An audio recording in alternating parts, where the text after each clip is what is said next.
Guillaume. Donc l'IUT organise le 1er juillet une journée d'échange sur les pratiques pédagogiques. J'ai vu que pour l'occasion, vous aviez mis en place un module de classe inversée. Je voulais savoir un peu quel était votre objectif. Bon, c'est un objectif très simple. On voulait vraiment utiliser pendant ce module de classe inversée les outils dont on va parler tout au long de cette journée. D'accord. Ouais, ça nous semblait difficile d'être cohérent, de se contenter d'un PowerPoint, alors qu'on parle des pratiques pédagogiques innovantes, sans faire quelques vidéos, une classe inversée. Voilà, donc on va trouver dans ce module-là des vidéos, comme l'a dit Laurent, celle-ci, des quiz, des documents sur lesquels on va vous demander de réagir de façon collaborative, des sondages, etc. Ok.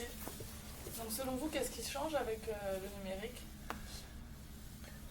Ce qui change avec le numérique, pour moi, c'est une pédagogie connectée en tout temps et en tout lieu, avec de nouveaux usages des apprenants. Par exemple, tu peux parler de ton expérience là ? Oui, j'ai fait déjà une classe inversée dans un cours. Et ce qui m'a frappé en discutant avec les étudiants après, parce que je voulais avoir leur retour, leurs sentiments, c'est qu'ils m'expliquaient que les ressources, ils y ont accédé de façon très mobile. Certains ont regardé les vidéos en rentrant chez eux le soir, ou les vidéos ou les cours en ligne. Donc ce qui a changé, c'est aussi les pratiques des apprenants. Donc finalement, la pédagogie doit s'adapter à ça. Il faut aller les chercher, en tout cas c'est comme ça que je pense. Il faut aller les chercher où ils sont en situation de mobilité. Donc il faut aller leur donner des outils comme ça. La vidéo, depuis quelques années, est un vrai vecteur de l'information. Le développement de YouTube, Dailymotion, comme un réflexe qu'ont beaucoup maintenant des jeunes générations pour aller chercher l'information. Bon, ben voilà. La pédagogie, il faut aussi qu'elle aille dans cette direction. En fait, on suit le changement de l'apprenant. Et donc, on est vraiment dans ce que dit Laurent, là, du micro-learning, des petites séquences vidéo qui expliquent en 5-10 minutes comment on fait telle ou telle chose. Et pour répondre plus complètement à ta question sur le changement du numérique, je pense qu'il est complètement traversant et qu'il ne se réduit pas à l'utilisation de tel ou tel outil. Dans les débats, les événements auxquels j'ai assisté, on voit souvent une espèce de fausse démarcation entre les innovations pédagogiques d'un côté et puis le numérique de l'autre. Mais je veux dire que quand on est un prof lambda, comme je le suis moi encore fréquemment en tant que prof de maths et que je fais mon cours en amphi avec mon feutre, je ne peux pas ne pas penser que derrière moi, il y a des étudiants qui se sont connectés en Wi-Fi et qui font de la prise de notes partagée.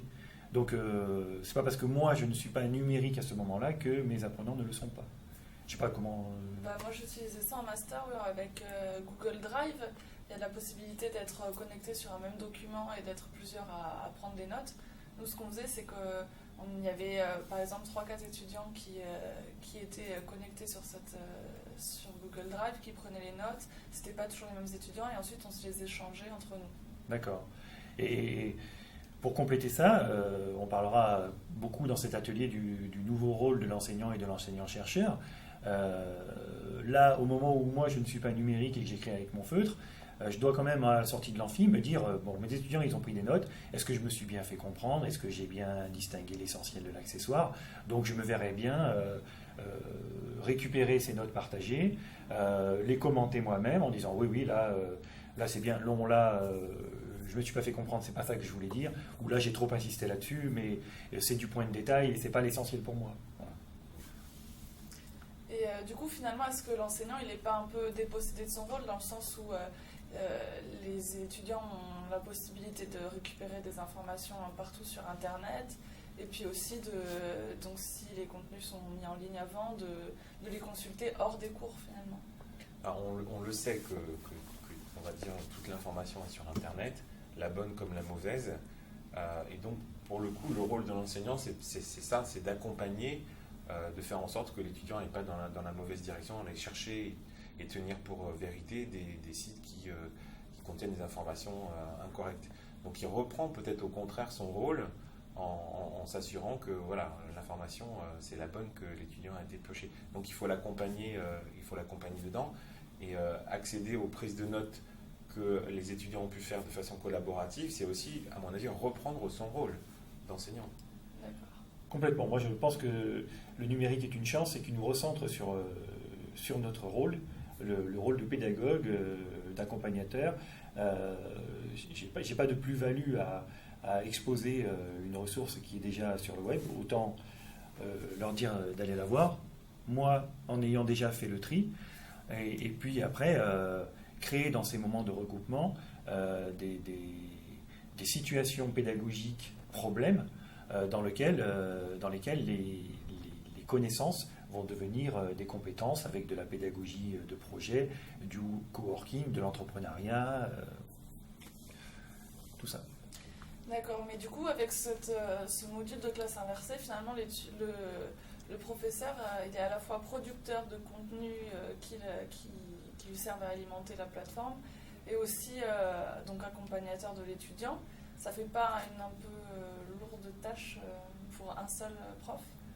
Alors là, tout seul, on n'y arrivera jamais. Ça sera chronophage, décourageant, mystifiant. Bon, là, je suis en train de tourner une vidéo, c'est pas mon rôle, je suis pas très à l'aise. Heureusement que j'ai des équipes à côté de moi pour m'aider. Donc, ça ne sera qu'un boulot en équipe et en mode projet. Et ces équipes seront vraiment multidisciplinaires. Des enseignants, bien sûr, mais aussi des ingénieurs pédagogues, des techniciens multimédia qui nous aideront à prendre ce problème-là dans la globalité. Je pense que on peut arriver parce que toute la question, c'est d'avoir les ressources. Ces ressources-là, elles sont parfois difficiles à trouver, notamment le temps. Et donc, par exemple, pour préparer ce module de classe inversée et cette vidéo-là, on essaye d'être, de ne pas être d'une exigence folle sur une forme absolument parfaite. Faut décomplexer un petit peu aussi, de façon à pouvoir la réaliser vraiment en disant, bon, ok, c'est pas parfait, mais ça a le mérite d'exister, le fond est là, c'est ce qui compte, la forme n'est peut-être pas parfaite, mais voilà, on a réussi à produire ce qu'on voulait. Et donc de ce côté-là, il faut décomplexer, et de façon à gagner du temps, parce que ces ressources sont rares et précieuses, et puis parce que le temps pour monter ce module de classe inversée avec Guillaume, on ne s'est pas réunis tous les 4 matins en prenant 2 heures pour dire bon, où on en est, où ça avance, etc. On a utilisé nous-mêmes ces outils collaboratifs en ligne. Ça nous a permis de gagner du temps parce que ça se fait de façon asynchrone. Il va travailler un soir, moi je vais travailler un matin, mais on travaille sur un même support et le projet avance. Donc on peut quand même, avec des moyens qui sont relativement limités, arriver à nos fins. Voilà, moi j'espère que vous allez parcourir ce module de classe inversée avec plaisir. En tout cas, il est là pour engager le débat. Vous verrez des vidéos de gens qui en parlent beaucoup mieux que nous. Vous verrez des présentations d'outils aussi et d'expériences. Et on pourra parler de tout ça le mercredi 1er juillet. Merci. Merci Manon.